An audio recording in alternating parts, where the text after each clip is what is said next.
In the vibrant, bustling city of Dogtopia, where every street corner echoed with the sounds of joyous barks and wagging tails, lived a small pug named Poppy. Poppy was like any other pug, round, with a wrinkled face and big, expressive eyes that seemed to sparkle with curiosity. But Poppy had a dream that set her apart from the rest. She wanted to become the greatest tail wagger the dog world had ever seen. You see, in Dogtopia, tail wagging wasn't just a way to show happiness. It was an art form, a tradition, a symbol of a dog's spirit. There were tail wagging competitions held every year, where dogs of all breeds showed off their unique moves. The elegant greyhounds swished their tails like graceful dancers. The golden retrievers wagged with such vigor they could knock over a tree. And the fluffy Samoyeds' tails looked like clouds in the wind. But among them all, Poppy, with her small, curly tail, felt ordinary. Every time Poppy tried to wag her tail, it barely moved. "How can I be the greatest tail wagger when my tail is so small and stiff?" she would sigh. Her friends would cheer her up, saying, "It's not about the size of the wag, but the joy in the wag." But Poppy wasn't convinced. She decided she had to learn the secret of the hidden tail wag, a legendary technique that would make any dog's tail the most magnificent of them all. Determined, Poppy packed a tiny backpack with biscuits and set out on a journey across Dogtopia to learn from the best tail waggers. Her first stop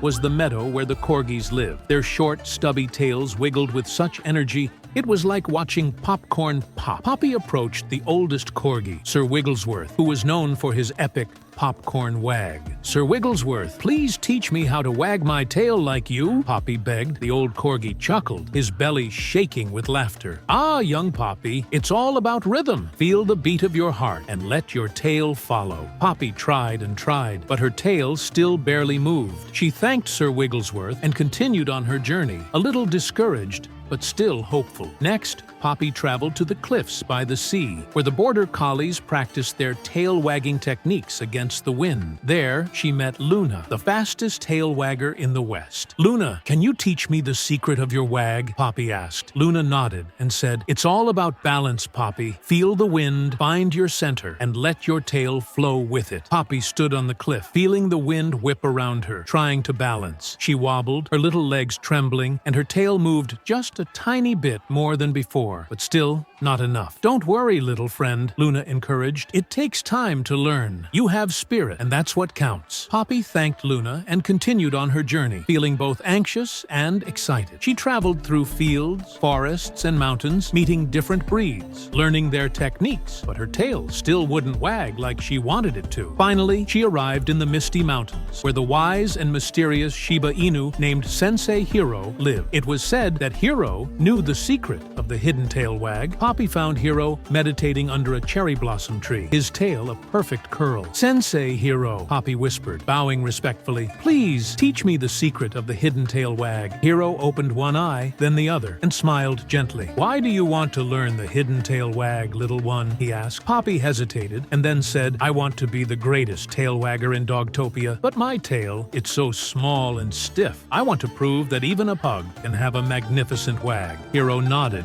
and said, "Very well, I will teach you, but you must first answer this. What makes a tail wag truly great?" Poppy thought about all the different techniques she had learned. She remembered the rhythm of the corgis, the balance of the border collies, the grace of the greyhounds, and the power of the retrievers, but none of them seemed to fit. She looked at Hiro and sighed. "I don't know, Sensei." Hiro chuckled softly. "That is your first lesson. Come back tomorrow." Every day for a week, Poppy returned, and every day Hiro asked her the same question. Poppy grew frustrated, but she kept coming back, determined to learn. On the last day, feeling exhausted and on the verge of giving up, Poppy saw something. A small puppy was trying to wag its tiny tail, mimicking an older dog. The older dog's tail was wild and exuberant, but the puppy's wag was small and awkward. Yet the puppy's face was lit with pure joy. And then it hit Poppy.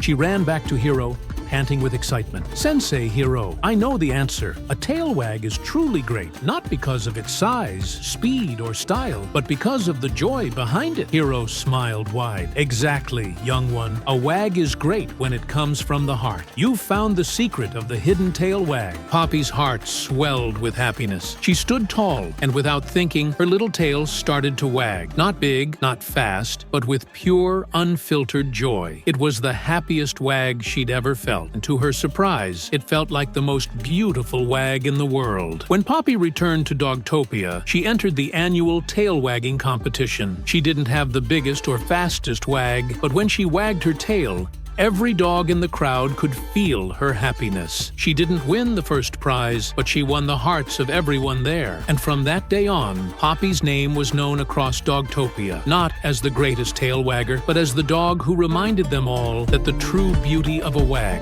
comes from the joy within. The message of this story tells us that it's not about having the best or being the best in the eyes of others. It's about finding joy in who you are and sharing that happiness with the world. Make sure you hit the subscribe icon below and like plus the bell. Don't forget to leave a comment. It will help us improve this type of content. Thank you for watching. Until we meet again.